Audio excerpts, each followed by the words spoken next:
Okay.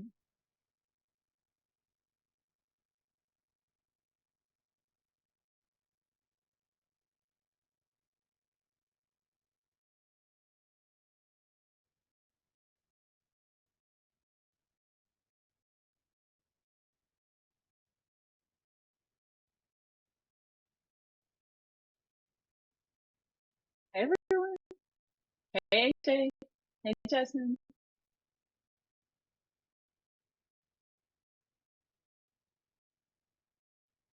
Oh, you're on mute. We can't hear you. Jasmine, you're muted. AJ, what up? Happy Monday. Happy Monday. Happy Monday. Bienvenidos.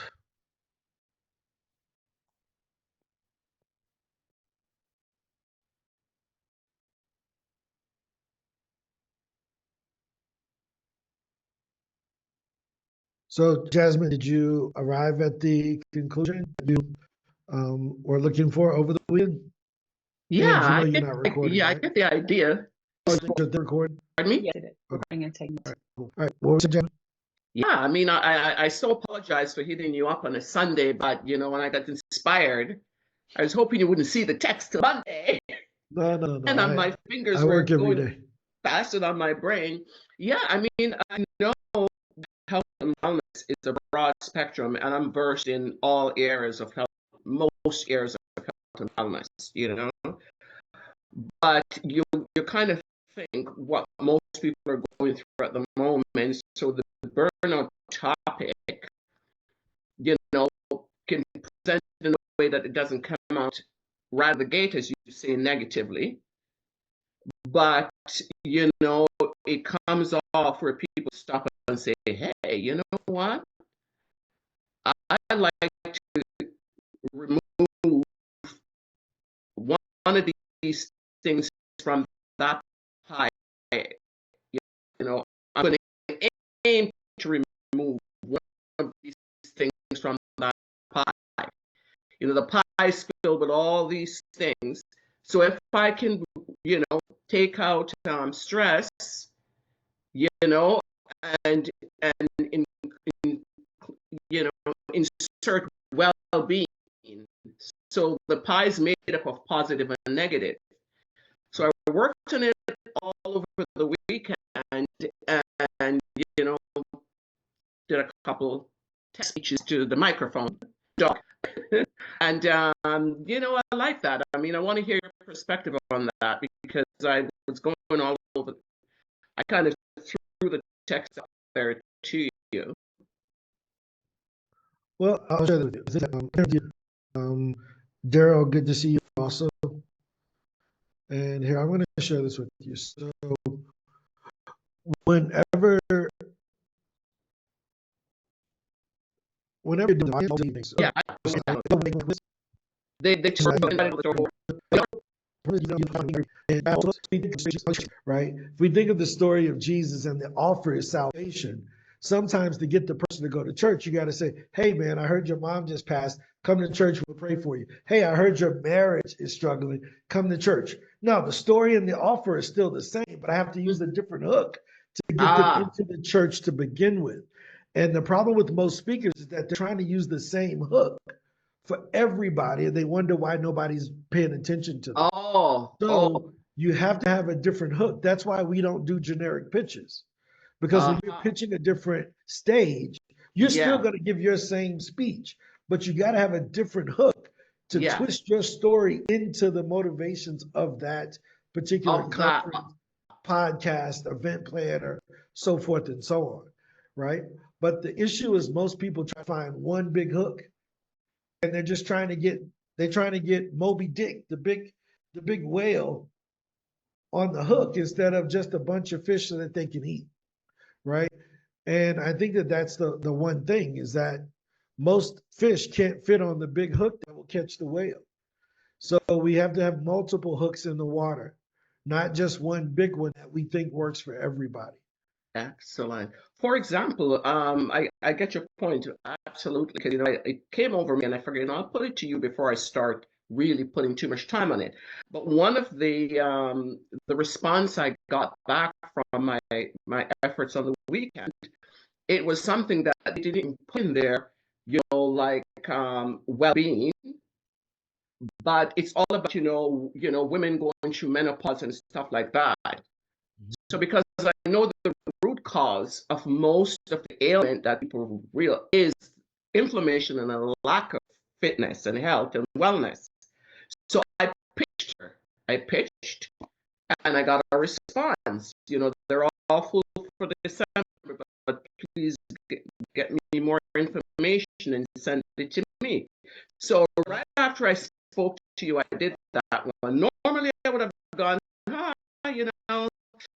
they didn't say anything that seems like it fit my, but I know being a certified herbalist, right? Yeah. The certified herbalist, there's so many, I can approach things from a holistic point of view. And for women who goes through the menopause, they have a whole campaign here in Canada, Stop the Shame. It's most of That's a big thing because, people start, like we talked about the other day, people start niching themselves into these corners, and they got this one little hook that nobody wants to bite. But their thing applies to there's so many applications. Mm-hmm. If we think of Arm & Hammer baking soda, Mm-hmm. right? The name is baking soda, yes. Right? But they 10x their revenue telling you to buy a box and never use it, just leave it in the refrigerator, right? It became a deodorant. People bought it more for a deodorant, changing it every 3 months because they were using it more for that than what they were for baking cookies. Yeah, right. And toothpaste now. Yeah, exactly. They found multi-uses for the same product. Those are just hooks. So when I hear someone say, I only work with Black women that can break dance and eat tacos at the same time, I'm like, so you're telling me that Black men don't have, or white men or Asian men don't deal with the same mental health issues? Yeah. Because now the corporation can't bring you in because they can't do a session just for women. They're going to get killed politically if they just say, no, only men are allowed in here, or people that identify as a man, or whatever they say nowadays, right? So you want to be sure that you can get your message to the right people at the right time, right? Absolutely. And sometimes we can put ourselves, we can get in our own ways. But I appreciate it. Thank you. Janika, good to see you. Janessa, good to see you also.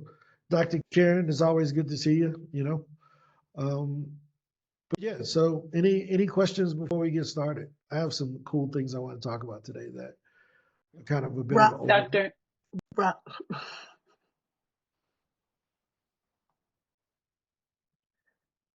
Rob, I have a question. Okay.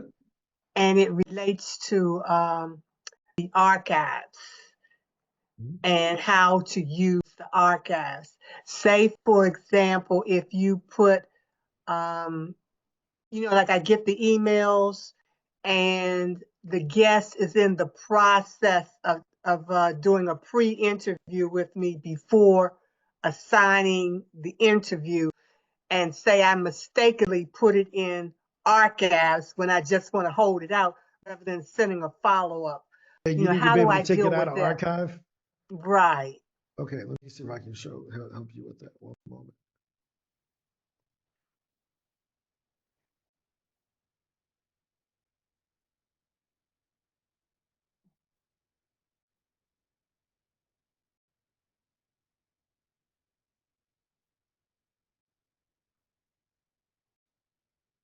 So this was something that we discussed a couple of weeks ago. We had something that was archived and we needed to undo it. And what should happen is we should be able to archive this and then unarchive it, but doesn't appear to let us do that. So that's something that, Ange, can you push this to Ezekiel again for us to be able to unarchive items? Because that used to be a feature and then for some reason they turned that off. But when something is archived, because people do make mistakes, we need to be able to still have the update of the status in the archive button. Thank you. But yeah, so this is something that we talked about being able to unarchive. You can see they blocked it off. But normally you should be able to put the person, Yes. remove them out of archive. Yep. And how should you be using archives? Yep. So archives is basically when, so let's say for instance, I have these 164 pitches, Mm-hmm. right? And I've pitched them all. Archived is just where people say no, right? Right, It's like right. when they said no, it just seems negative to put rejected up there, right? Okay. So we're like, okay, either you're talking to them, you booked them, or you're saving it for later, right? Meaning Mm-hmm. that you should, even if they're replied, you still may want to follow up with them down the road because you haven't booked it, but they haven't said no either. So the archives were for dead files like no's, the podcast doesn't exist anymore, something like that. That was the purpose of the archive. But we didn't account for people making mistakes, such as I put it over there by mistake. I need to get it out. I didn't know it was irreversible. Well, for me, I think that what you just said will help me out a whole lot because I have been focusing on dealing with my follow-ups. Like you know how, for me, when I get cluttered, that's really kind of complicated for me. So I'm trying to condense, where you have Yeah. folders for such and such that you can go to. And I had been using the archives because I've had a lot of people are saying that they finished, their guests for this year and Yeah. they're moving into 2025 and they're telling me, get back to me So in I'm going to show you what January. you can do. Here's what Okay. you can do here, right?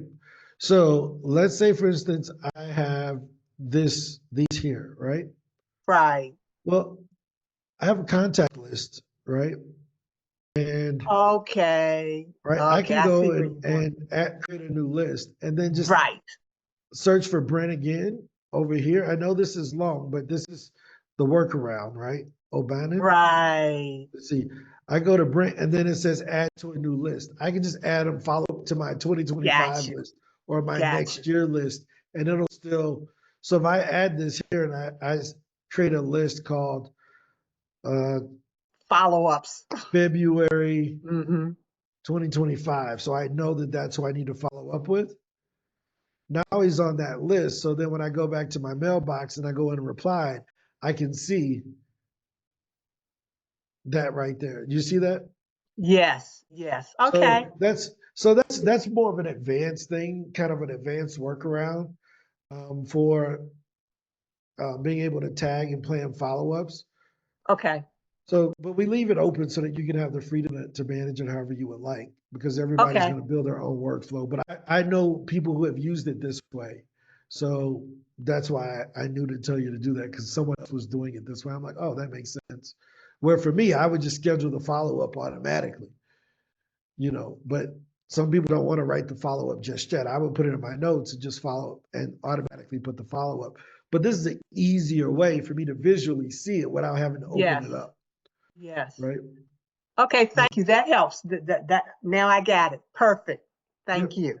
no problem. Melanie Buncham, nice to meet you. You want to introduce yourself? I don't know if you've been with us before. I can't see you, so I remember people's faces more than their last names. Okay. Nakia, good to see you again. And it's always good to see you. Any other questions? Dr. Karen? Ron, I don't, are you looking into my pitch situation that I sent you the One message? second. Karen Pruden. Yeah. So I don't know what happened with that, but yeah, they haven't found a solution for it just yet. As far as when you won, it somehow it decreased your number of pitches. It shouldn't Yeah, have done that. by Yeah. 700 and something. It was crazy. Yeah. But I mean, but here's the thing: as the ambassador, you'll never run out of pitches. So Yeah, I get that, but it was just, yeah, no, I mean, we need to figure it out because it could happen to someone else.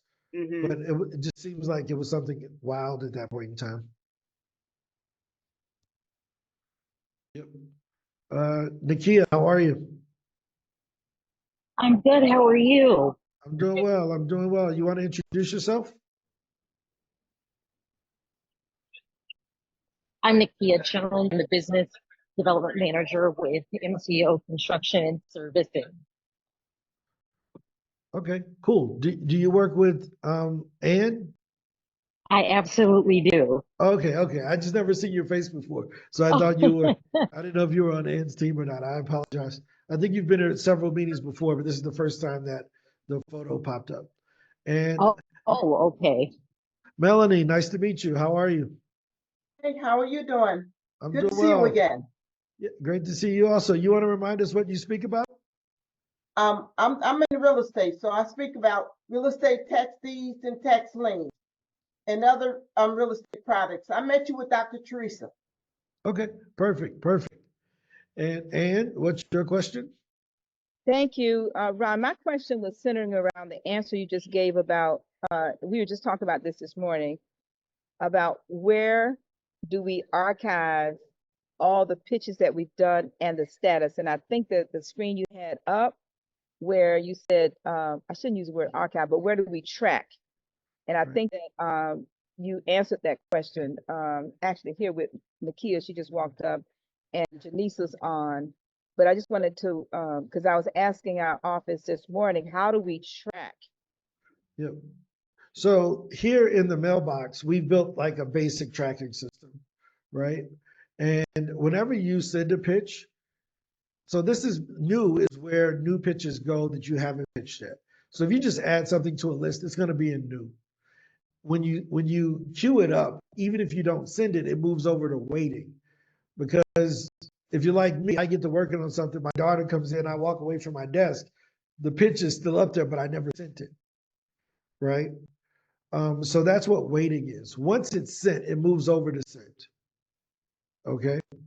And once it's in the sent folder, the most recent one will always be at the bottom. So if you send a pitch, it's going to go all the way to the bottom of the list. And people ask, well, why would you put it at the bottom if I just sent it? Because you can't do anything with it until tomorrow anyway. Because once you've sent the pitch, it's just sent. You're waiting on a reply. So the ones that we put at the top are the ones that require follow-up.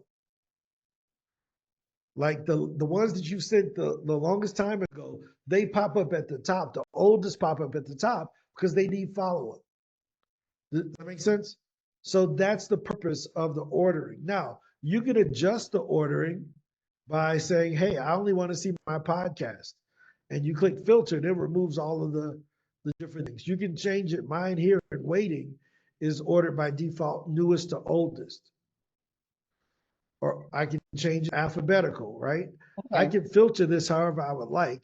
But by default, once you sent it, it's going to be oldest first in default because we want you following up with those, right? The once you have something, let's say for instance, you have a list of podcasts that you've already pitched, all of them, they're in sent. I don't have any there, but let's bring them here. I can select all and just go down the screen and do whatever I need to do to all of them. If I wanted to adjust all of them, I can manage them and put them in different places, so forth and so on, right? So Okay. that's what you can do from this page. Okay. All right. And then we can get a report. So So, we're working on a dashboard right now that will give you all of those reports. We track all the data, but we just haven't, we had a dashboard before and nobody used it. So we're trying to find a useful dashboard now. So we went from a overall dashboard to a section by section dashboard that says, here's the number of pitches that were sent. Here's the number of bookings on each page, right? But that hasn't been very effective either. So we're going to go back to Maria is working on a dashboard currently that I don't even think she's shown to me because my feedback on it when it's premature usually isn't effective. So she's working on redesigning a dashboard now. Let me see if they have it. I may be able to give you all a sneak preview, but okay. Okay. So any suggestions or ideas on what we can do to track where we are? yeah, the main thing right now is, one second. Yeah, the main thing right now is whenever you speak with someone, right? So let's say, for instance, you get a reply, and the reply is from a particular podcast, and you know you pitched them from us. Just come in and search for them and then update the status. Does that make sense? Because I don't think Yes. anybody's getting 100 replies a day. You may No, get right. 4 to 5 replies, per day. So once you get that reply and you send your calendar link, go ahead and move that over to booked. Yeah, that's what I need for Janisa. That's what I need for you to understand and to hear. So then we can do this on a daily basis so we don't have to go back, Yep. Janisa. Yep. That way you don't end up Okay. with a clogged up. I sent 900 pitches and I haven't followed up with any of them. And that's So why, right, one of that's the things that's coming in January, hopefully no later than February, is where all of the replies will automatically move. We have that for Microsoft already. So we know it works. When someone replies, it automatically moves them out of sent to reply, right? But if you're on a Gmail account, we don't have that set up just yet for Gmail. So those replies would move over in a Microsoft account, but we didn't think it was fair to only do it for Microsoft, so we just turned it off for everybody until we have it for Gmail also. But we know it works. We have it in testing, and the replies will move automatically. The only thing, you don't have to touch it until it's booked. So you'll be able to come here and see everybody who's replied to you with their replies, and then you use your own judgment to say whether it was a booking or not. Does that make sense? yes, yes, that's very helpful. So we're Janisa, just one step behind right now, no problem. but we haven't seen that to have a material effect on whether the bookings occur. It's just a tracking issue for now. Okay, Janisa, you have any questions?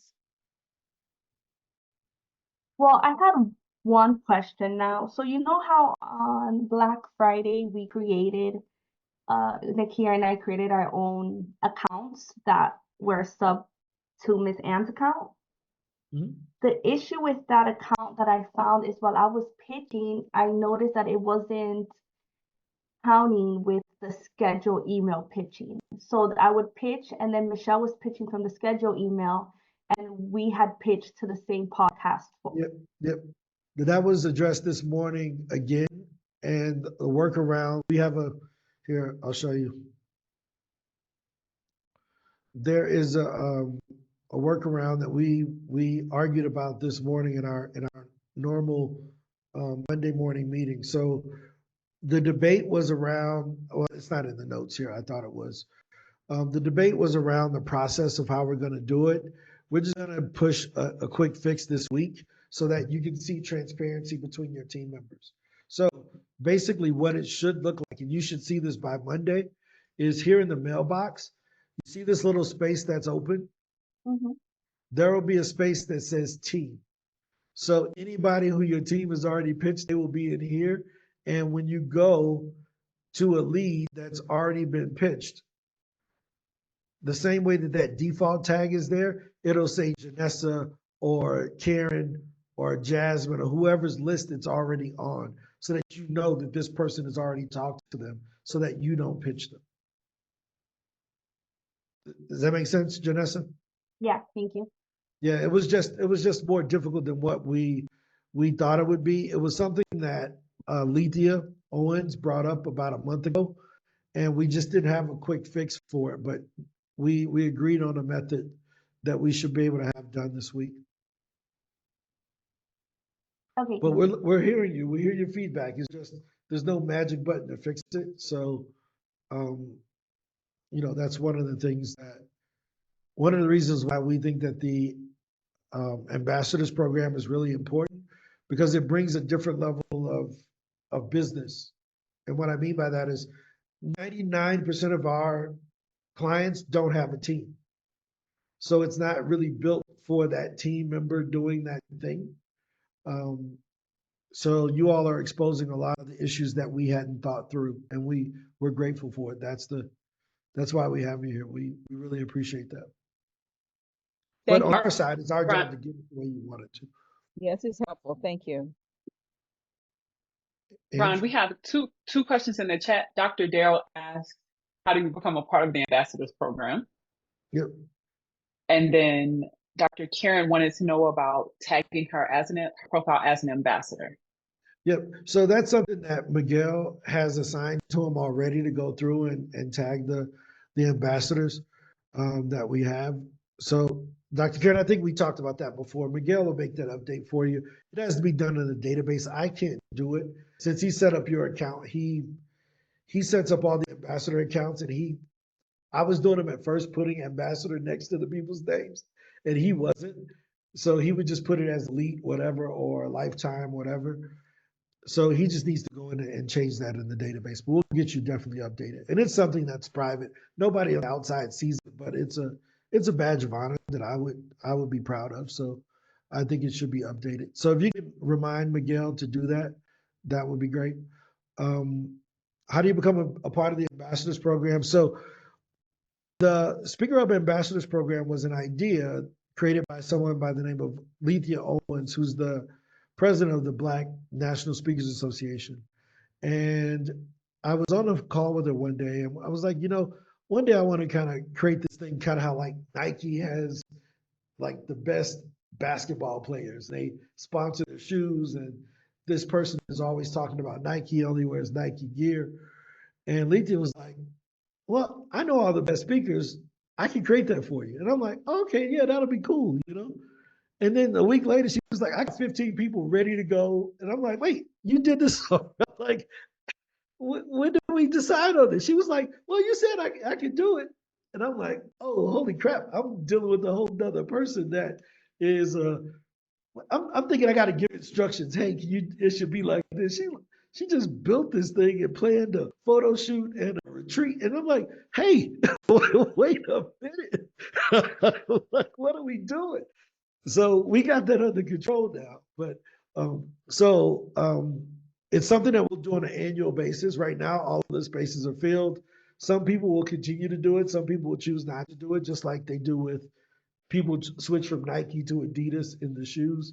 So if you're interested in being a part of the Speaker Up Ambassadors program, definitely let us know, and we will try to get you in the 2026, I guess, be 2026. We'll make the decision in 2025, but it'll be the 2026 cohort of Speaker Up Ambassadors.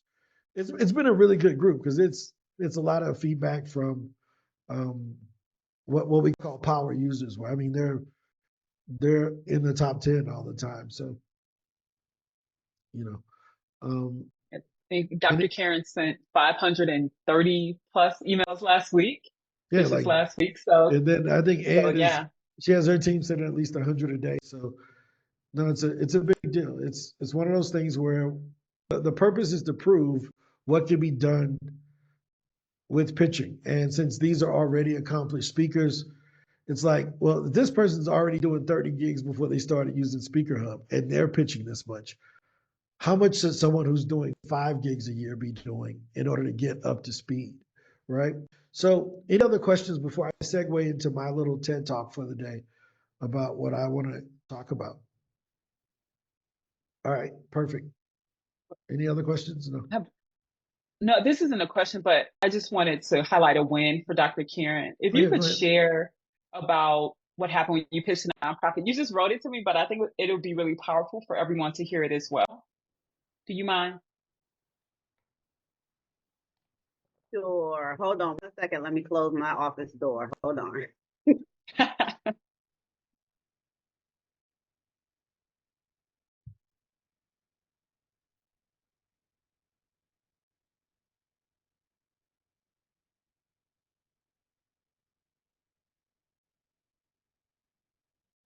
So I sent, when I was sending out my pitches, I sent out a pitch to a nonprofit about a workshop and sent it directly to the CEO. The CEO got back to me immediately and asked me, so what are you thinking based on the type of business he was? And so I sent him 3 possible classes along with objectives for those classes and desired deliverables for those particular classes. And then he picked out one and we customized it based on the organization. So the nonprofit is a nonprofit that finds housing for veterans, homeless, and disenfranchised individuals.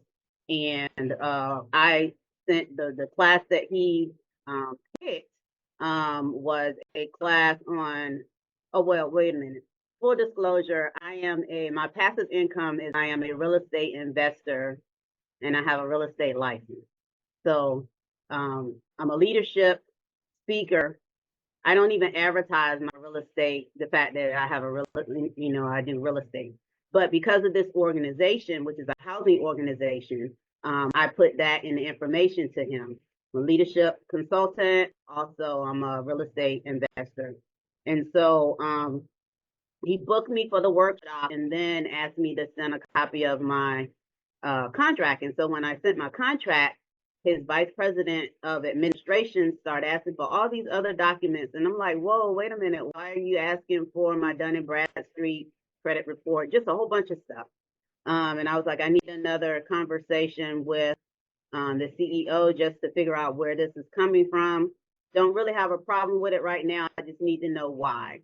And so after talking to him, after he spoke with me, he had decided that he was going to do a request for proposal, do a write for this grant to have me teach ongoing classes, but never mentioned it to me.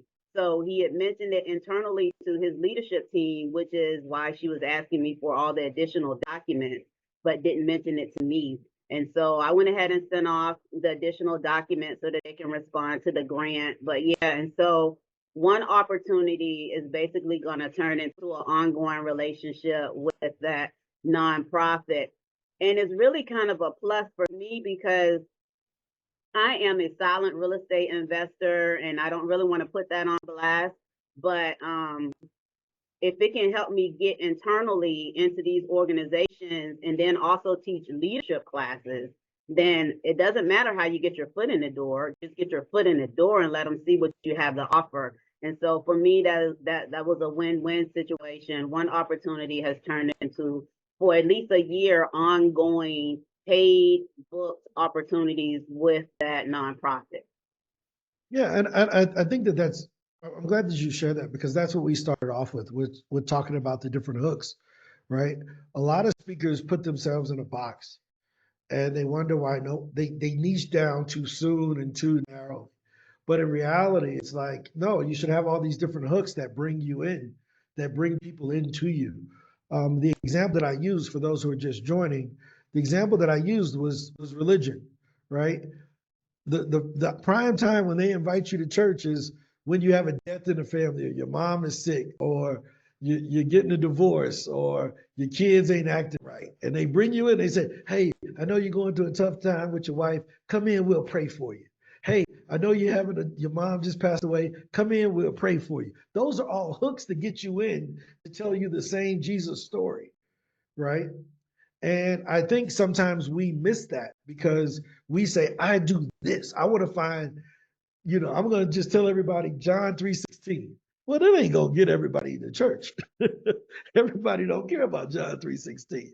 But if you can show me why Jesus died for my sins, not Dr. Karen's, then I'll come, right? So you can apply this to whatever religion you want, but they all follow the same process. I just know Christianity a little bit better than I know Islam. So I use those as examples, right? So I don't want to be offensive to anybody who may have a different religion. I'm just saying this is an example of how we use different hooks. When you look at the sales papers, on the front page, they put a TV, they put a couch, they put a Christmas tree, they put a pack of Pepsis, and they put some crackers.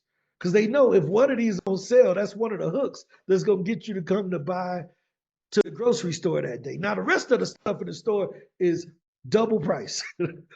But these 13 boxes of Ritz crackers on sale in limited supply, maximum you could buy is 2 for 99 cents today. That's the hook that gets you in to buy the other things when you're in there. Does that make sense?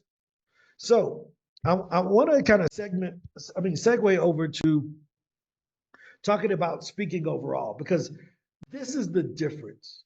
And we see it on a daily basis in these calls, is that there's two different worlds of speaking. There's the speaker that this is a job, and then there's the speaker where this is a business. And the primary difference is the amount of time that is spent doing the thing. So when I worked for Northwestern Mutual, there were certain people who treated it like a job. And they would come in and they may make their 40 calls today or whatever, or they may not. When we had to go and write our numbers up on the board, they kind of subsidized your income a little bit. They gave you like a little stipend. So you were going to get paid whether you made the phone calls or not. Does that make sense? But those who treated it like a job always got worse results than those that treated it like a business. What percentage of a financial advisor who's a public speaker or a coach in some way, what percentage of their job do you think is spent doing sales? Anybody want to guess? AJ, what percentage of an insurance agent, financial advisor? I know you worked at Aflac. What percentage of their job is spent doing sales activities? When we first start off, over 50%. Yep. You first start off as over 50%. Why is that? Because we have nothing else to do. If you don't make sales, there's no other like what else you gonna do? You have no business. Yep. So and then as you get more mature in the business, you got some repeat customers, so your sales activities go down a little bit, right? Yeah.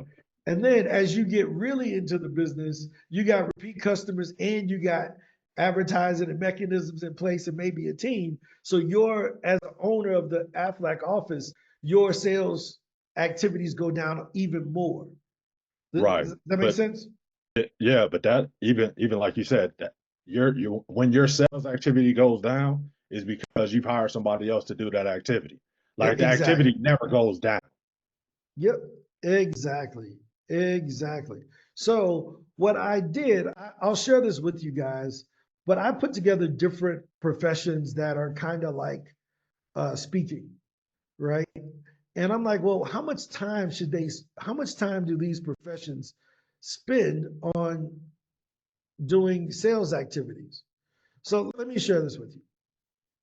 And I'm going to zoom in a bit so that you can't see everything I'm about to share until I want to reveal it, because it messes up my story. Let me zoom in here, right? All right, I think this is good. Got to go a little bit further in. And a little bit more, right? All right, so let me open up my window. Shoot. All right, I can hide it a bit. Here we go. So I did some research, and for a speaker, this is what ChatGPT said the top speakers do, right? So as a speaker, 30 to 50% of your time per week should be, and I'll give you this, Dr. Karen, I got it printed out. I'll give you a PDF of it, right? 30 to 50% of your time weekly should be spent on sales activities, meaning in meetings, talking about getting booked, or doing activities to get meetings to get booked, right? Coaches and trainers, same thing, authors, podcasters, professors. Why is a professor pitching 5 to 15% of their time? What are they selling? Daryl, what is a professor selling with his 15% of his time? Continued education, maybe? He's selling textbooks. He's on the phone trying to get textbooks with the textbook companies, right? Trying to get an updated curriculum in his textbooks. That's where they make their money. They get the money from the university, but they really get the money getting somebody to print their textbooks so they can sell the books to everybody on campus. So even a professor has to sell to get his books in the bookstore and get them for a longer contract, 2 years, 3 years, or whatever, right? But every business has a sales function, right? Now, this is if they were not using Speaker Hub. So we've reduced a lot of the time, right?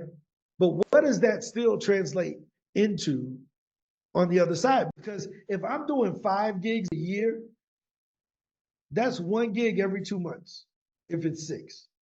What am I doing the other every 60 days? Like, I got 1 gig. What am I doing 40 hours a week for 8 weeks in between gigs? Most of the full-time speakers, they're probably prospecting. So, and I'm going to use you as an example because I'm going to pick on you for a little bit because I think you show this every day. So they say that the sales time, if it's 30 to 50%, it should be 12 to 20 hours a week, which is 2.5 to 5 hours. 2.5 to 4 hours a day prospecting. And Ann has 3 people in this room right now for an hour, which is 3 hours today that will be spent on prospecting with her team, right?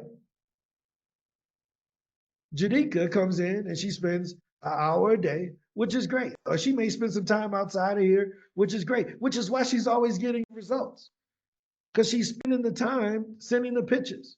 Now, it doesn't mean that she's pitching like this, but she's putting in the time, the repetitions to get enough pitches out. Dr. Karen said 500 pitches last week. That's the time that's necessary to get booked. You got to get the hours in and the time in. Now, in every other profession, we expect that. We expect that, if I'm a financial advisor, if I don't have any clients, do I just sit in the office and watch TV? I'm going to be poor. I'm not going to make no money. So either you're prospecting, right, to get meetings so that you can demonstrate your ability. Those are the only 2 things really to do: prospect and perform, prospect and perform, prospect and perform. Outside of that, there's really nothing else to do. So I thought this was interesting because I think it brings up the different stages of where you should be spending most of your time as a speaker. So I want to bring this up because I put this together and I thought it was very interesting. So we're going to be introducing something called the speaker cycle. And I think you all are going to like this. I want to preview it to you all for the first time here today.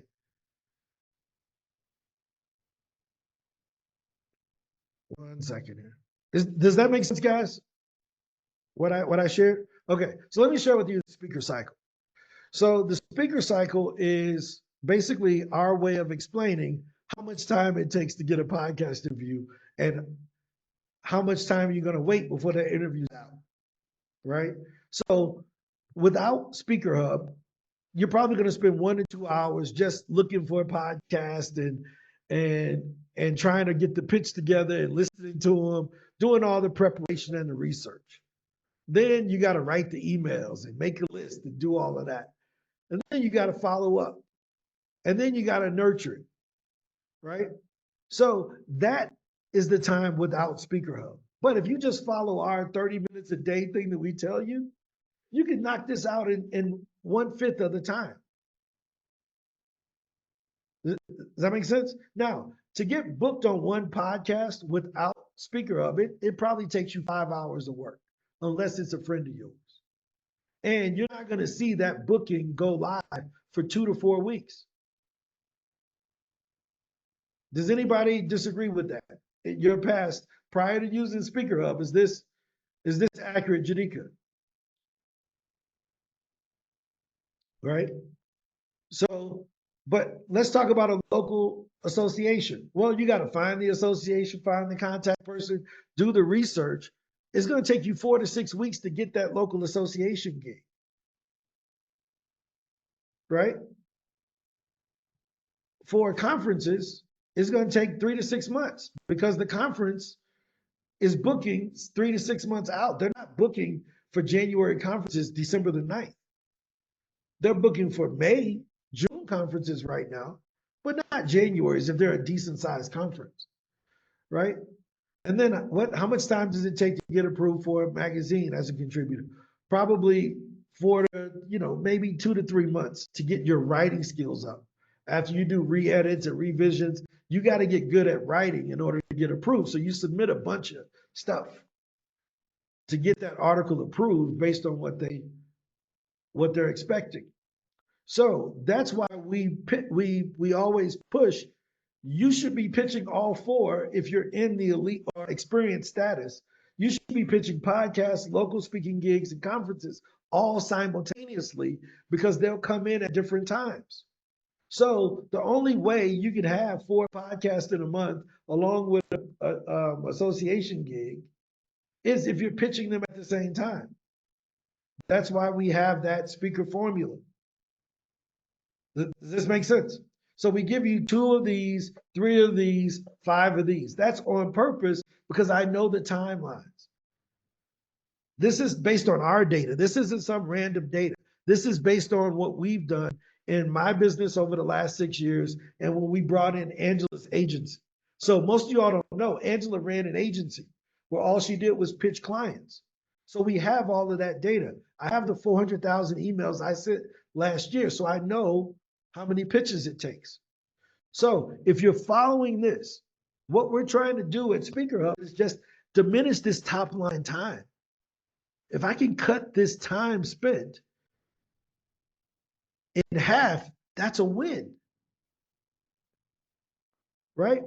So that's what we're really trying to do. But I wanted to share it with you all to show that you're using leverage in the right spot by using the tool. Again, you're only using leverage if you use the tool, not if you just own it. Let me give you an example. This hammer didn't hang up these things by itself. I had to use it. I had to use the daggone hammer to get my photos up on the wall. If I didn't, then it's just a hammer. I got a hammer and the photos would still be on the floor this week, right? So owning the tool, when we buy something, we usually get the dopamine effect. I got it. Yeah, I got this new thing. And that wears off after about 2 days. I can definitely tell you wear off after 30 days because y'all cancel on us. Y'all go ahead and cancel after 30 days when y'all didn't use the tool. But you can only get the results if you use it. So I want to keep going and kind of go down a bit. So if you're a new speaker, right? If you're early stage, meaning you're exploring, and you're trying to figure out if speaking is for you, probably 4 to 5 hours a day should be spent prospecting and telling people about what you do. Why? Because you need experience. You need all the stage time you can get. You need to be on every podcast you can get on it to establish that you are who you say you are. If you're an emerging speaker, this is the most sales. You notice how it went up? As an emerging speaker, because you're not exploring anymore, you've made a decision. This is what AJ was talking about. 50 to 60% of your time should be telling people, hey, can I come on your podcast? Hey, I saw you were the organizer there. Can I get in? Why? Because you don't even know how to pitch yet. You got to get better at pitching and presenting and getting selected. Everybody can't do what Dr. Karen did with that association. That was a skill that she developed over time. Is this making sense, or am I pissing in the wind, as my uncle used to say? It's making sense. Right? As an experienced speaker, you can drop down a little bit. Why? Because you're getting some referrals, and those referrals are bringing you back. Maybe taking up 20 to 30% of your gigs the next year. Right? If I want to ask, I don't know, she left already. Okay, Dr. Karen, how many of your gigs are repeat? What percentage of your gigs would you say are repeat gigs on an annual basis? About 30 to 40%. Yeah, you see that? And how long have you been speaking? Over 10 years. Yeah, you see what I mean? So she can afford to drop down on her prospecting because her books are already filled. And then once you become people, Les Brown and these bigger speakers, people are contacting them. They really don't do a lot of prospecting because people are contacting them, inviting them, hey, can you come speak? And it's just a price negotiation at that point, right? So most of us are not here, even though our attitudes may say that we're here and our self-belief needs to be there as if we're going to be here someday. We have to take that self-belief and turn it into kinetic energy, right? Like not potential energy. Like if we think of a swing that's this right now has potential energy. It's at rest. But once I use it, it turned into kinetic energy. So we got to have the belief that we have this potential to reach our goals and where we want to be. But we got to do the work. We got to pick up that hammer and start bamming them nails, right? So I wanted to share this because this is in the Speaker Launch Formula book, a new part that I had to put in there. I'm like, we're missing something. Like people don't know how many pitches they need to be sending. They don't understand the amount of work that's necessary to get to, because I get asked all the time, Ron, wait a minute, dude, how do you work so much? I'm like, well, first off, I cheat. let me be very clear. I don't care if I go to sleep at 6. I mean, at 3 in the morning, I'm going to be up and in my office by 7, right? And I'm going to be in here doing something. I'm going to be on my phone doing something, laying in the bed on my phone, replying to emails early in the morning or replying to WhatsApp messages because I got to get the work done. And then when I say I cheat, I just hire other people. So I can say, hey, let me get this person to do this. Let me start using leverage, 4 points of leverage. There's cooperation, meaning I can hire someone else. There's code, meaning I can use software, right? There is content, meaning I can record it once like we're doing now and put that on YouTube, right? And then there's capital, meaning I can invest the money in doing something. Most of us are not using our leverage. I'm glad that a lot of people here, most of the people that are here are lifetime members. Let me tell you why that's really important to me. Because you understood the value of putting leverage and making the investment. Because it wasn't if the software is worth it. It's if your goals are worth it. If your goal isn't worth $5 grand or 10 grand, you ain't gonna get there anyway. You're already gonna lose to people like Janika, who's not only made the investment, but made the investment monetarily, but in time. She's putting in the time. How you gonna beat that? And then you compete with Karen, who's invested the time, the money, and hired some people. Yeah, okay. I mean, when is it gonna win? That's all I'm saying, right? Jasmine's persistence over the last 4 months was like, yo, Jasmine, let's figure this out, right? No matter what's happening, Jasmine is same positive attitude, keeps going, you know, that's what it takes. She understands what her potential is, even if it hasn't manifested just yet in this particular segment of her career, right? So I wanted to share that because I think we underestimate the amount of work that it takes to get the plane off the ground, right? This is one of my favorite things that it was hidden for a while, but there's my boy right there, that rocket. We live with that rocket. That rocket has been with Speaker Hub for a long time. No, that's the launch. We got to get off the ground. Most of the energy in launching a rocket happens in the getting it off the ground. Once you're in space, you're flying. We got to get y'all off the ground. Does that make sense? Any questions or comments about this? Because I know it was my TED Talk for the day, but I really, really, really believe in this, that there's just not enough energy being put in at the beginning to get to these lofty goals that we have. Because nobody owes you anything. Ain't nobody knocking on your door giving it to you. I'll give you a quick story which relates to life, because sales is the greatest job in the world. I believe in that.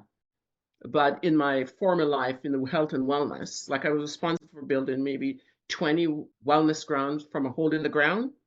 But one, we got a location and it's supposed to be the flagship of all. Started off, it's supposed to be 40,000 square feet.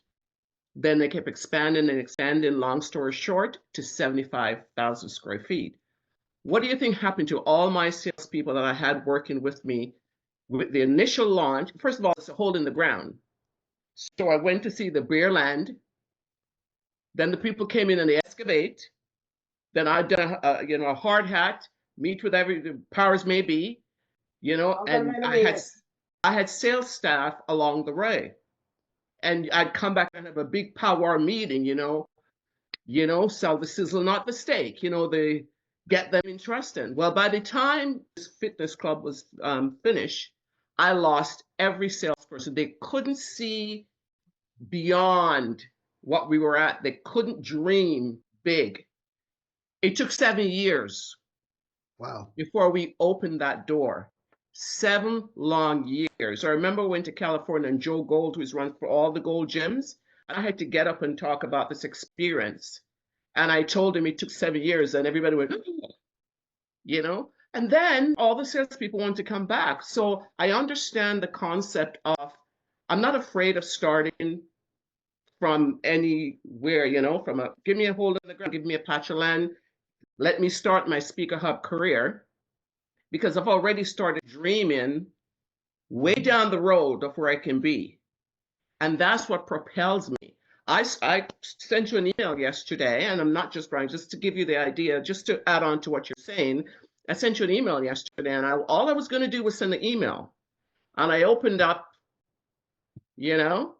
my Speaker Hub profile, and I had to slap myself. Come on, Jasmine, stop. Go do something else. Because I'm motivated for what I know is going to happen on the back end or the future, however you put it. So just a little synopsis to add to what you just said. 100%. I mean, again, it takes a lot of energy to get these things off the ground, right? And we got to do enough for long enough. And the spurts, we have to close the interval in between the spurts. Does that make sense? So if I go to the gym and I do 1 bench press today, and then I don't go back for another week, I got to shorten the interval. I'll be better off going every other day and doing 1. But if I can shorten that down to 15 seconds in between every press, I'm going to have different results than the person who puts 15 days in between those bursts of energy. So that's really what I really wanted to drive home, which is the energy it takes to get something started is way more than the energy it takes to fly it, right? So, Dr. Karen, what comments, concerns, questions? Yeah, I was just going to share that you definitely have to be, it's a numbers thing, so you just can't say I'm going to do 10 this week. It's a numbers game, but also Speaker Hub, and I recognize that I'm an ambassador, but I had another system that I was using prior to Speaker Hub. And so the AI component pulls from my keywords and my background so well that I don't have to do a whole lot of customization to the letters that I send out, as opposed to the prior program that I was using. And that's a game changer for me because it requires less manual manipulation. I mean, it is excellent. It is real good if you put the right keywords in there in terms of your competencies, your background, your experience. It lines it up perfectly. And so that for me is what makes it a game changer. I've used I'm not bashing, but I used Apollo prior to Speaker Hub. I don't know how many people are familiar with Apollo, and it worked. But there was a lot of manual manipulation in terms of my writings. I don't have to do a whole lot of that. I do it because of customization that I desire with Speaker Hub. But for me, that's the game changer in terms of the communication. I'm able to churn out more because of having that less manual manipulation. And again, that's what makes one program better than the other. Depends. You have to be able to assess it. And I'm very strategic in how I do it. Last week I went hard. This week is follow-up week. So I won't be hitting hard. I'll be following up on the 523 that I did last week that I hadn't heard from those individuals. And so you have to be very strategic and plan things out, what you're going to do, how many you're going to do, set your own goals. But it's planning is a big part of this process for me. And so I think if others look at it that way, the facilitating, hitting the sent button, that only takes a second, but it's the planning of what I'm going to do, who I'm going to reach out to, who I'm going to follow up with, what level that I'm going to communicate with. Pay attention to some of those individuals that you're sending the email to. I want to go directly to the person who has the authority to make the decision. Yep. And if it requires me to Google them to see where they are, who they are within that matrix of that company, then I'll do that, as opposed to having my email just sit somewhere because they don't have the authority to say yes. Yep. And I think that that's the advantage of sitting the shorter pitch, especially because the opening line is always, are you the person in charge of making this decision, right? But if you give them this thing to make a qualitative decision instead of a binary decision, like the binary decision is yes, I'm the person, or no, it's this person. That's a binary decision. I don't want you deciding if I'm good enough. I want you answering my question of, do you make the decision? Because then I can prove to you down the road that I'm good enough, right? So I 100% agree with you that's the Apollo is a generic, for those who don't know, Apollo is a great tool that I've used for years. It's a generic data tool. So it's used for sales and a bunch of other things. The difference between us and them is that we're specifically for speaking gigs. We're not 200 million people in LinkedIn. No, we are 3 million podcasts, 54,000 or whatever conferences, so many. We're very specific. So we should perform better at this specialized task. Now, can I use the back of this hammer as a screwdriver if I didn't have nothing left? And this was like, what's that Will Smith movie when he was by himself? Book of Eli, whatever, and this the only tool I got? Yeah, I could probably use this as a screwdriver on the back side, but it's designed to be a hammer, right? This is a specialized tool. SpeakerHub is a specialized tool for booking speakers. Can you do other stuff with it? Yeah, but we telling you just use Denzel Washington. That's it. Yeah, I knew Obama would know. Of course, Mr. Black Panther would know the right actor with my terrible Siskel and Ebert. But yeah, but we're a very specific tool for what we do. So that's pretty much my time for the day, guys. I mean, if you all have other questions, I'm here. But this is really co-working. It's co-working with a Ron talk on the backside of it. You know, if you got questions, we're here to help you. We love the support.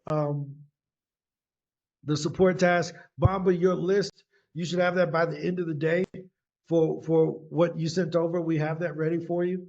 But yeah, no, if y'all have no other questions, this was another good daily meeting. I look forward to seeing those who come back tomorrow. But I encourage everybody, send more. Bamba, what's your question? So my question was, you know how you make the list while you're pitching? Where can you see those lists on the platform? Yep. So all of your lists are in the mailbox. In the mail. So when you come over to mailbox and you see I have 164 things waiting, right? Okay. But I don't want to see all 164. I want to see the ones I got on my list. So then I have my list here. Hold on. I see 4 waiting. All right. Contact list. All this. Are you looking at my screen or yours? I was trying to do both. Okay. Here, look at my screen for right now. Okay, got it. So when you click on any of these, there's filters. And the filters will let you filter by category, by contact list name, and then you can change the order. So if I only wanted to see the things that were podcasts that I pitched, I click on podcast and it's going to take everything out that's not a podcast. You see, it says I have 94 of 168 of my contacts are podcasts. You see that? Got it. Yeah. If I want to see my conferences, I filter that. 56 of my things are conferences. Okay. But if I want to see the conferences that are on my speaking list, only 13 of them are conferences on my speaking list. out of my 164. And contacts are people you sent pitches to. Yes, your contacts are anybody that's in our database. That's a contact. But I mean my contact, like my contact in my email would be anyone I sent an email to or anyone who has responded. I don't know. Are you talking about in our system or in some other system? No, in my personal system, like in my mailbox, like Yeah, yours. anything that's in the mailbox is a contact. That's anything on this page, that's a contact. Everything on this page, these podcasts, they're considered contacts. Podcast is a category of contacts. Association is a category of contacts. Of contacts, got it.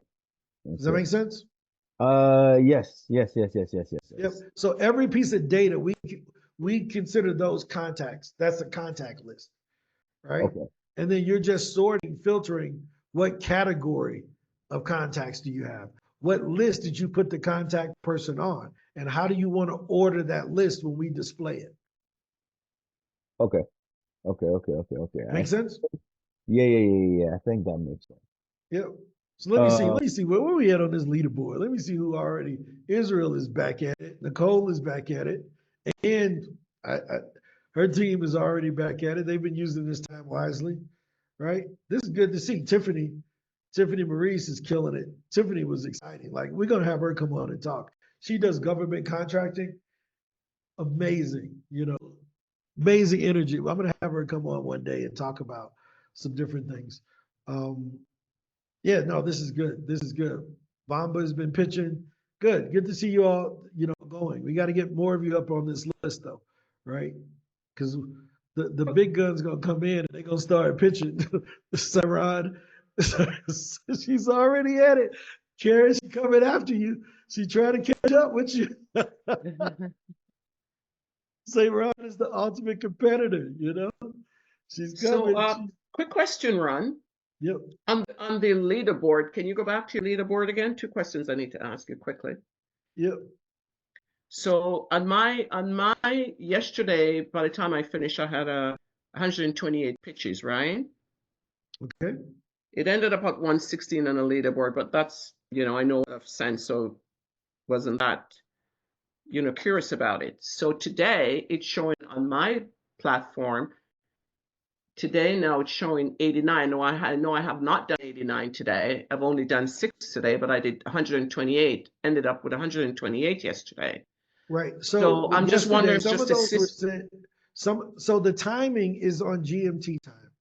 Okay. So yesterday, if you're in Canada, what time is it in Canada right now? Right now it's 108. 108, right? So yesterday at 7 p.m. started a new day for us. Okay. 7 p.m. your time started a new calendar day because, again, 60% of our customers are in Europe. So we go by GMT time as standard instead of saying Eastern or Pacific or whatever the European times are. Okay. So we just use GMT as the standard. So this clock resets based on GMT time. Okay, so that's why it's showing me 89. It shows me on here 89, but it showed me on your leaderboard 6, which is right. Yeah, but that's 6 that you did after 7 p.m. yesterday. Okay. You may have gone in and pitched before 7 p.m. yesterday. Okay. When did you go in and send those pitches that you were talking about? Right after I was harassing you in the afternoon. Yeah, right. Let me see what time that was. Right? That was when I sent the email. Right. And so it ended up being 128. So that was you sent me that email at 12:30 p.m. at noon. So you were pitching before 7. So that's why the 6 that you sent after 7 p.m. are showing up on the leaderboard now. Oh, it's showing up now. Okay. I see. So at 7 p.m. your time every day, every week on Sunday, it starts a new day. Oh, fantastic. And now in my mailbox, quickly, because someone brought that up in the mailbox, what I have in my mailbox, it only shows me everything that I've pitched should be in the mailbox. I should ask that question first. Share the screen. I'll walk you through it. Oh, You're not the only one that probably has this question. So, okay. This is show and tell. So I'm going to move.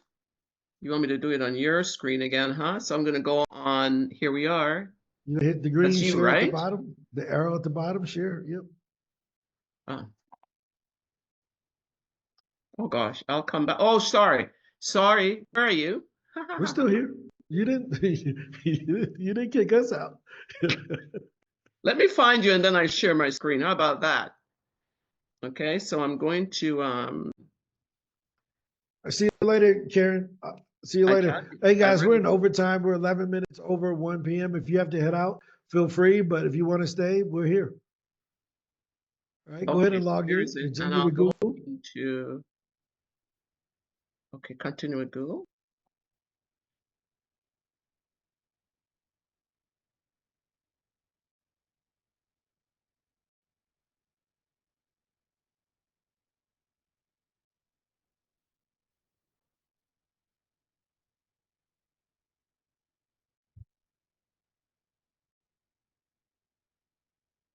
Okay.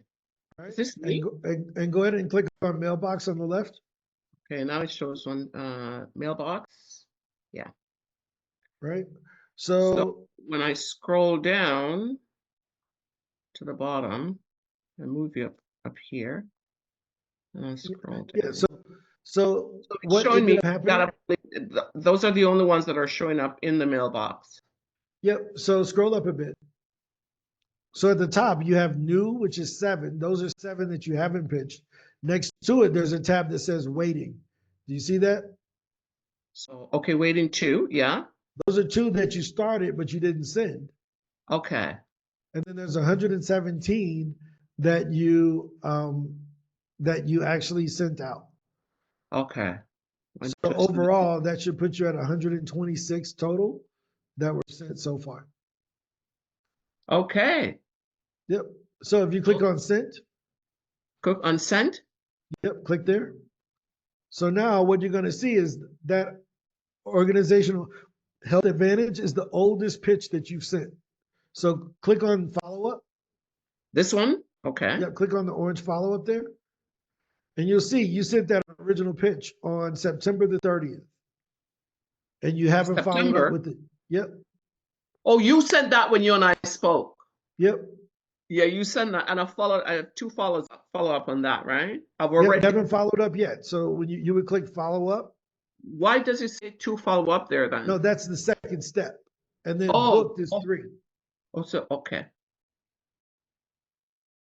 So now it's going to write a follow up email to that podcast. But you see how we put it in order from oldest to newest, so that you can. I like that. I like that. That you haven't followed up with yet. Yeah, that's the one that. Okay. Makes sense. Mm-hmm. I understand. Perfect. So the next one are the other ones that you haven't followed up with, so you can follow up with those in order. Right, like these ones, yeah. This click on follow up. You'll see. It'll tell you the date. That's the description. But if you click on the name, click on follow up. 5 days ago. That was sent 5 days ago, so you should have followed up a little while ago on that. I think. Oh, okay. I thought I followed up on that one. Nope. You know, I'm looking at this 2 follow up here, and it's throwing me off. Yeah, that's just the second step. Yeah. So yes. Okay. So I know this is a follow up day. I planned for this as part follow up, part pitching day. So I know it's going to be doing this today. Yep, there you go. Going through all and do all my follow-ups. There you go. Okay. So you're on top of it. I got work to do. There you go. Any other questions, guys? No? All right. Well, cool. I'm going to go get some lunch before my 2 o'clock meeting. Anything else, Bob? I saw you unmute. Mamba loaded. You locked and loaded. Like, wait a minute. I got to ask something else. I was going to say, when you send me the list, how does the list get applied? Can I send it through the system? No. Yeah. So I'm going to show you. So what you do is you come over to leads. See this here? I do. You click on leads and it says upload leads. Got it. And once you click upload leads, you can pick whether it's conferences or associations or whatever. So you click there. Let's see. Oh yeah, that's my meeting is here. You select the CSV file you want to upload, And let me pick one here. I'm just gonna pick some crap. Retail card conferences, right? So now I get to pick, like I've matched, you gotta match the title with the thing. Does that make sense? Match the title with Yeah, so you see this one says email. So I gotta put this as email, Okay. right? And then his phone number, I come in and I put in phone number. Okay. And the conference name, I come in and put it as event name. Right? Got it. And if they got a website, I come in, I put in the website. Okay. And then the company name, which is that association, company name. And then I click upload, and then it's uploaded. And then now I can pitch from there. So once it's uploaded, where would it pop up? It'll pop up still on the leads? It's going to be in leads because that's what they are. The lead section is your leads that you uploaded. Gotcha. Okay. Make sense? Yeah. So if there's anything, I'll reach out. Yep, let me know. All right, guys, this has been fun. I got another meeting that just joined, so I'll see you all tomorrow. Thank you. Everyone. Talk to you later. Good day. Bye. Have a good day, everyone. Have a good day. Sarah, how are you?